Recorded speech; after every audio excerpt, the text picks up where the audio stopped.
My name is Brittany Wyman, and today we will be discussing my ABC Healthcare. ABC Healthcare is a not-for-profit community hospital.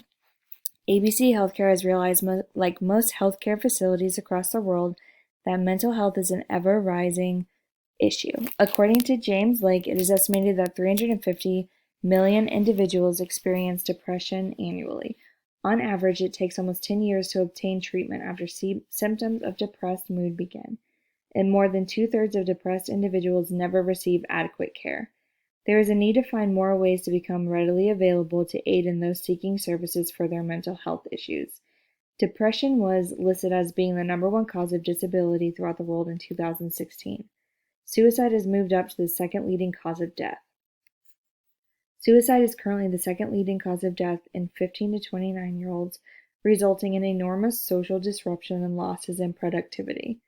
Between 10 and 20 million depressed individuals attempt suicide every year, and approximately 1 million complete suicide.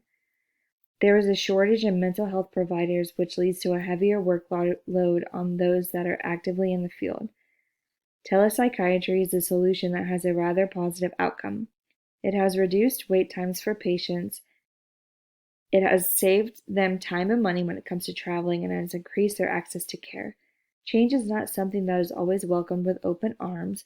Being supportive of the processes that are being put in place is vital for an organization. Making it something that others see as a positive is something that every organization should strive for.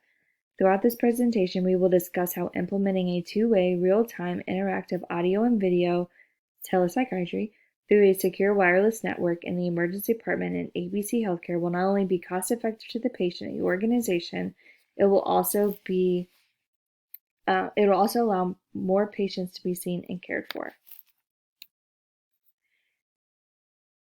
HIPAA was put into place to reduce the misuse of patients' personal information and prevent access to medical records from insurers, employers, and clinical researchers.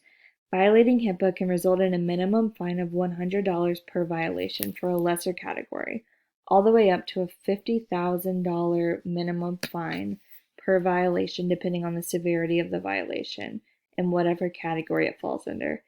In our rating, it states, however, a serious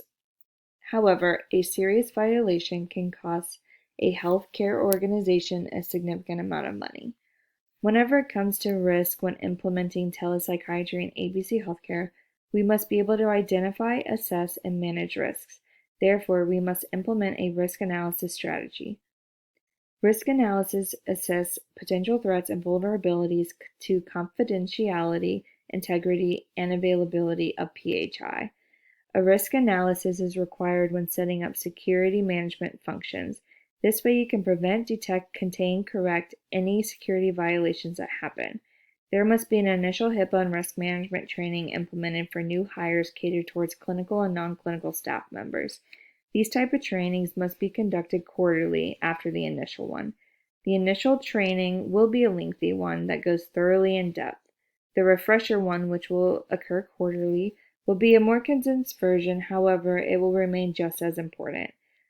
With this risk analysis strategy set in place, ABC Healthcare will not fall victim to any form of violation, and all members will have a clear understanding of what is expected of them. The SDLC approach assumes that this 4-phase life of an IS starts with a need and ends when the benefit of the system no longer outweighs its maintenance costs, at which point the life of a new system begins. Hence, the entire project is called a life cycle. The 4 stages are planning and analysis phase, design phase, implementation phase, and support and evaluation phase. These different components make up the life cycle. The planning and analysis phase, you want to be able to look at the feasibility of telepsychiatry. Then we'll move over to the design phase. With this phase, you have to consider all options of which system you want to use. Will it be designed in-house? A cost-benefit analysis is accomplished. A system is then chosen and negotiations are made. Then the implementation phase requires substantial provisions and task completion, making sure the system is good to go by running tests before the go-live date. Lastly, you have support and evaluation phase.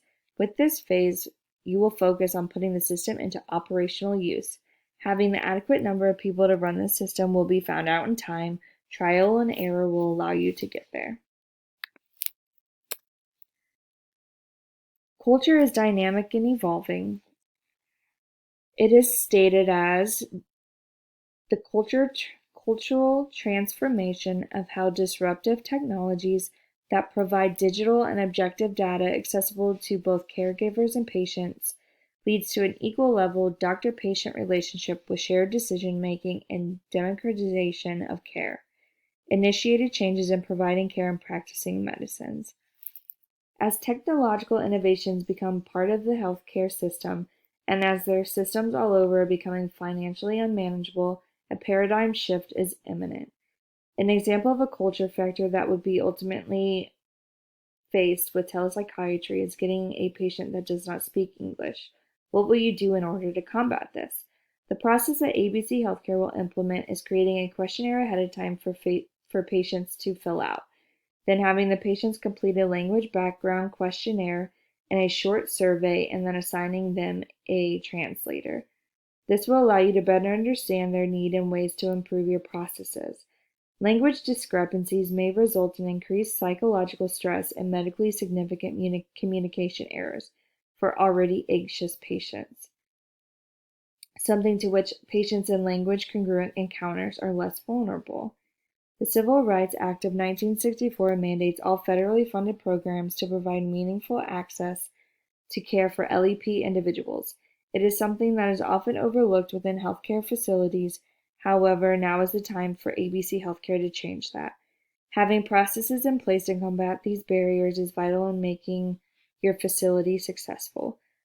We need to turn healthcare into a learning system with participants attuned to the system's features and with strong feedback loops to try to build momentum for change. If we construct a shared outlook and draw on new thinking paradigms, perhaps we can move beyond today's frozen systems performance. We have to first educate those within the facilities to make sure they have a firm grasp on the appropriate protocols that are in place for situations like this. You're messing with people's livelihoods after all. Whenever you do not provide them the full opportunity to understand what is being laid out in front of them, you aren't helping them. Technology is such a powerful tool, you must make sure you are using it correctly. There is a senior leader that is normally dictated as the one in charge of the program. What I mean by this is they are overseeing, developing, and implementing along with making sure that it aligns with the goals and values of the organization. This role would be filled by the Chief Information Officer or the CIO. You would also rely on a senior leader to make sure that the resources required to make this happen are acquired to back the program. The CIO sets vision and strategy, integrates technology for business success, makes changes happen, builds technological confidence, partners with customers, ensures IT talent, and builds network and community. Governance should also be established throughout the organization, utilizing a collaborative approach with input of stakeholders, business process owners, and domain experts, assigning defined roles and responsibilities to workforce members. However, the CIO cannot run this entire corporation on their own. The CIO will require system analysis to do the day in and day out of implementing application systems. In order to build the policies, you will have to create a subcommittee. They will also be able to assist in implementing technology that is required and aid in helping improve the information guidance program. Having a workforce behind this program that is constantly being trained on the appropriate program policies and workforce behind this program and any important updates will only make sure that this is remaining in compliance with the organization's standards.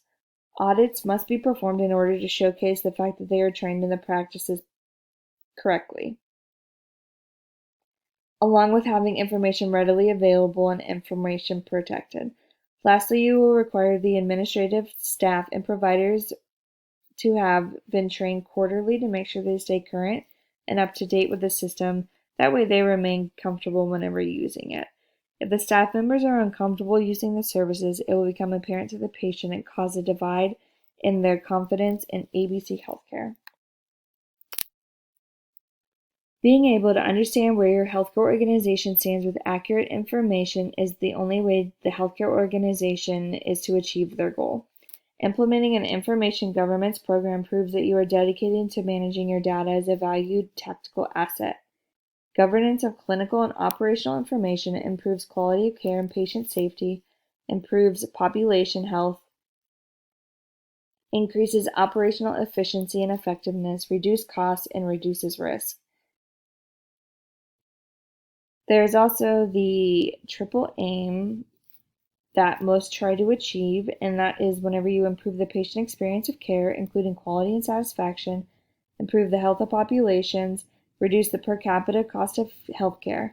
As with all assets within the healthcare organizations, this information must have continuous monitoring. In more or less words, it is vital for data governance in ABC Healthcare because it will provide leadership and caregivers to have the correct information on hand whenever they need it in the correct format. This will allow for ABC Healthcare leaders to make timely business and clinical decisions.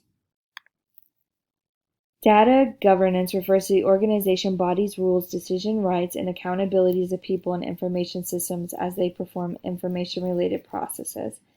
Technology provides the means to be able to view data governance. Enterprise-wide information is data governance strategies requires having all members from top to bottom on board. Also, it requires that you will need additional resources. Senior leaders must support and constantly push the magnitude of the program. There needs to be data governance committees that specializes in enterprise-wide data. As often as possible, different departments should share protocols and standards for creating, collecting, transmitting, and analyzing data. Creating a single source of truth across the enterprise can help to eliminate confusion or contention about performance, risk, and rewards. They work together to be effective.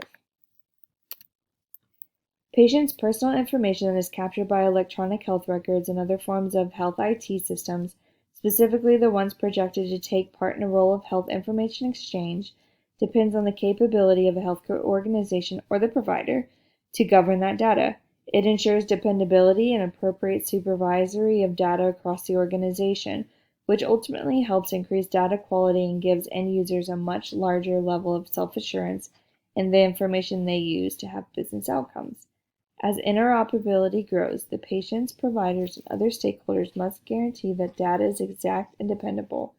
By understanding your approach, you will be able to highlight the needs of the patients and the organization. One key aspect to this is being able to communicate to the right groups. Networking is important in order to make sure that this is done correctly. Using telepsychiatry has been proven to be cost-effective and has a positive impact on the economy. While the primary benefit of telemedicine is often viewed as improved healthcare access, the availability of these services also offers significant economic contributions to the local community. There have been various amounts of data that supports that telepsychiatry is a beneficial and cost-reducing service for both healthcare organizations and the patient. Spalding found that an implementation of telepsychiatry reduces costs by more than 70%. Other studies have found a 40% reduction in costs in providing psychiatric services via telepsychiatry versus face-to-face treatment. They are not having to use their own personal vehicle to drive to and from the healthcare organization. They do not have to pay to park their car in the garage. They are able to get care provided from the comfort of their own home. The providers are able to provide care from the comfort of their own office. A socioeconomical and clinical diverse patient and provider population has reported on their experience in telepsychiatry. Their responses to self-report questionnaires, qualitative interviews, and mixed methods assessments suggest that they are comfortable using this technology, appreciate the practical benefit of avoiding travel, and are less concerned than providers about potentially adverse impacts of telepsychiatry on the therapeutic alliance. 3 questions that I would have is, what is the intended go live date? And I would imagine it would be about 9 months from the start date. Our budget would need to be about $1.5 million in order to accommodate the cost of the service and salaries within the year. And then, do we have a board member that is willing to dedicate a large amount of time to serve on the planning committee? And we have had 3 volunteers that have decided to give us their time. In conclusion, we found that it's cost-effective. Patients